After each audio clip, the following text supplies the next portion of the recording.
Hello అండి. అందరికీ నమస్తే. నేను మీ రేణు టిన్సీ. ఇక వీడియో విషయానికి వస్తే సాలార్జంగ్ మ్యూజియం అండి. ఈ సాలార్జంగ్ మ్యూజియం అనేది మన దేశంలోని మూడవ అతిపెద్ద మ్యూజియం. ఈ మ్యూజియాన్ని జవహర్లాల్ నెహ్రూ ప్రారంభించారు 1951లో. అయితే ఈ మ్యూజియం మన హైదరాబాద్లోని మూసీ నది ఒడ్డున ఉంది.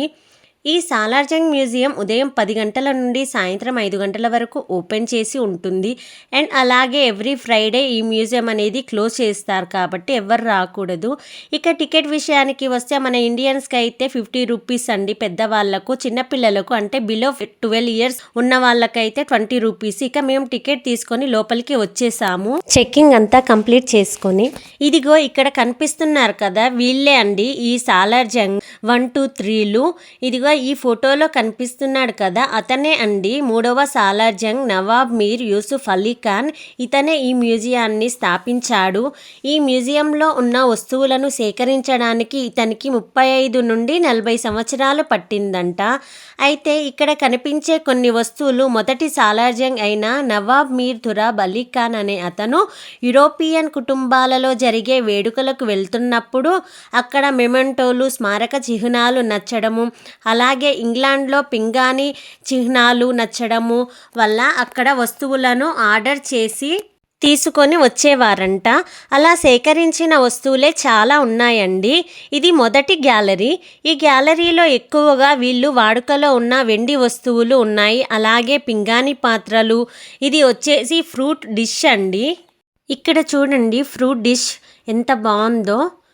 ఇలా వాళ్ళు వాడిన వస్తువులు, వాళ్ళు సాధించిన మెడల్స్ చూడండి.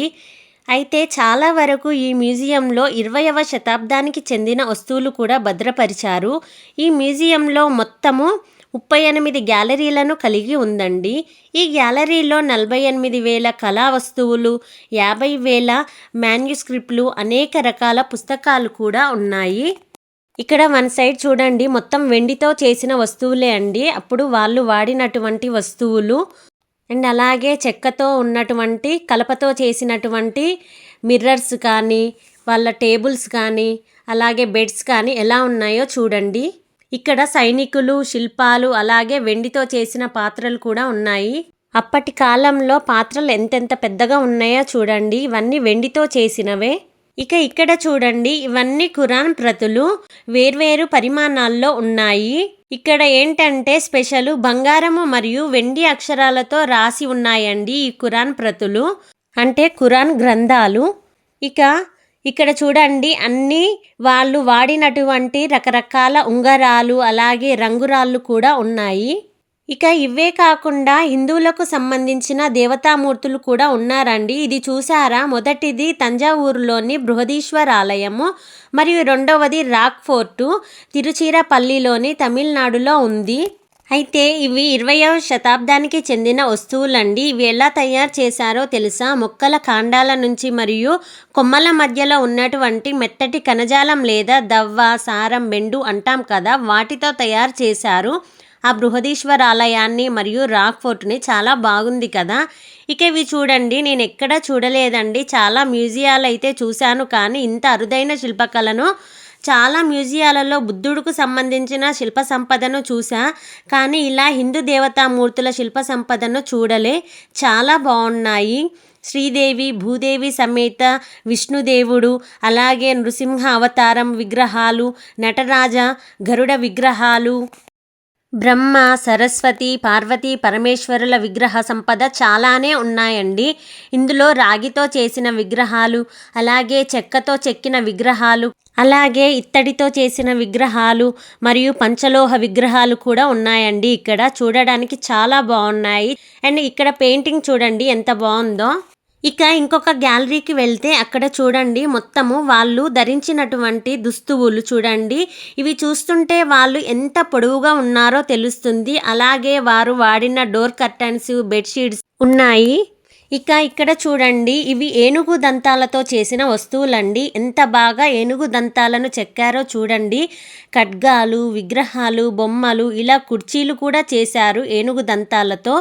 అలాగే జీసస్ విగ్రహాలు కూడా ఉన్నాయి చూడండి. నేనైతే ఇలా ఫస్ట్ టైం చూశాను ఏనుగు దంతాలతో ఇలా బొమ్మలను, వస్తువులను చేయడం, అలాగే ఏనుగు దంతం మీద శిల్పాలను చెక్కడము. అయితే కొన్ని బొమ్మలకు పెయింటింగ్తో కూడిన ఏనుగు దంతాల బొమ్మలు కూడా ఉన్నాయండి. మరికొన్ని ఒరిజినల్ కలర్తో ఏనుగు దంతాల బొమ్మలు ఉన్నాయి. ఆ బొమ్మల పైన రాసి ఉంటుంది పెయింటింగ్తో కూడిన ఏనుగు దంతాల బొమ్మలు అనేసి. చాలా బాగున్నాయి కదా. నేనైతే ఫస్ట్ టైం చూశానండి ఇలా ఏనుగు దంతాలతో బొమ్మలను చేయడము, వస్తువులను తయారు చేయడము. అప్పట్లో అసలు ఇవి చెక్కడానికి కూడా సరైన పరికరాలు కూడా ఉండేవి కాదండి. అలాంటి సమయంలో వీళ్ళు ఇంత బాగా చెక్కారు అంటే మన వాళ్ళ కళా నైపుణ్యము ఎంత బాగా ఉందో తెలుస్తుంది. ఇక ఇటువైపు చూడండి, ఎన్ని రకాల చదరంగము ఆట, అదేనండి చెస్ గేమ్కు సంబంధించిన పాన్స్ అనేవి ఉన్నాయి. రాజు, రాణి, ఏనుగు, గుర్రాలు, ఒంటెలు ఇలా నిజమైన బొమ్మల రూపంలో ఉన్నాయి. కొన్ని నిజమైన సైనికుల టాయ్స్ అనేవి పావులుగా పెట్టారు. ఇలా వీటిలో కూడా రకరకాల పావులు అనేవి ఉన్నాయి. మీరు కూడా అబ్జర్వ్ చేయండి, కనిపిస్తాయి.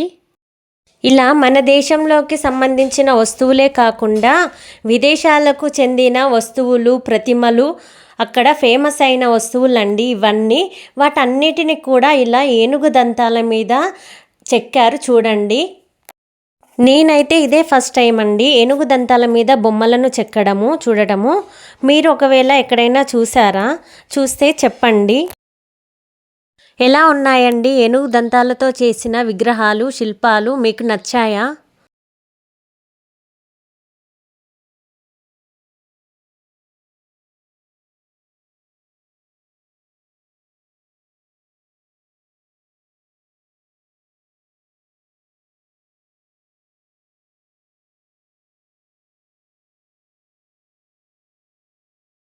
ఇక ఇందులోనే క్యాంటీన్ కూడా ఉందండి. సో మనం బయటికి వెళ్ళేది ఉండదు.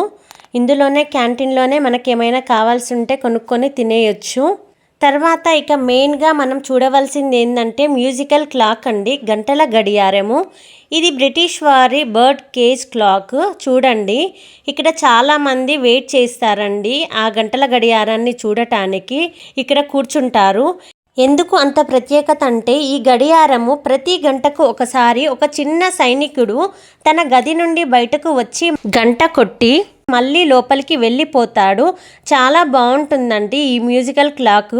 ఈ మ్యూజికల్ క్లాక్ గురించి 5th క్లాస్లోనే తెలుగులో వస్తుంది.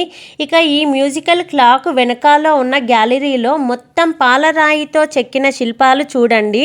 ఇందులో ప్రధానంగా చెప్పుకోదగింది ముసుగులో ఉన్న ఈ రెబేకా శిల్పం గురించి. ఇది ఈ సాలార్జంగ్ మ్యూజియంలోనే చెప్పుకోతగ్గ అత్యుత్తమ కళాఖండాలలో ఒకటి. ఎందుకంటే ఈ విగ్రహం మీద ఉన్న ముసుగు నిజమైన వస్త్రంలా ఉంటుంది. ఒక సన్నటి పరద కప్పుకున్నట్టు ఉంటుంది. ఈ విగ్రహాన్ని ఇటలీ దేశస్థుడు చెక్కాడు. ఇక ఈ గ్యాలరీలో మొత్తం నవాబులు వాడినటువంటి ఖడ్గాలు, మొఘల్ నగిషీలు వాడినటువంటి కత్తులు, అలాగే ఔరంగజేబు, షాజహాన్, రాణి నూర్జహాన్ వంటి వారు వాడినటువంటి కత్తులు, ఖడ్గాలు ఉన్నాయి. ఇక ఈ గ్యాలరీకి వస్తే పెయింటింగ్స్ అండి. ఈ చిత్రాలు అన్నీ జీవం పోసుకున్నట్లుగా ఉన్నాయి.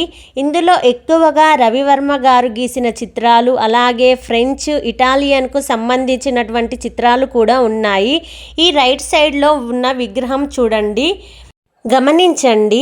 ముందు నుండి చూస్తే మగ మనిషిలా, వెనక అద్దంలో ప్రతిబింబము ఆడమనిషిలా కనిపిస్తుంది కదా. ఈ చెక్క శిల్పము చాలా అద్భుతంగా చేశారు ఈ శిల్పాన్ని. ఇంకొక గ్యాలరీకి వస్తే మొత్తం ఎన్ని రకాల గడియారాలు ఉన్నాయో చూడండి. ఎక్కువగా యూరోపియన్కు చెందిన గడియారాలు ఉన్నాయి. ఇలా మొత్తంగా రకరకాల వస్తువులతో 35 గ్యాలరీలు ఉన్నాయండి. చూడండి ఎన్ని రకాల గడియారాలో. చాలా కలెక్షన్ ఉందండి ఇందులో. ప్రతి ఒక్క గ్యాలరీలో మనము చూడని వస్తువులను చూడవచ్చు ఈ ఒక్క మ్యూజియంలోనే. చాలా అరుదుగా లభించే వస్తువులన్నిటినీ సేకరించి భద్రపరిచారండి ఈ మ్యూజియంలో.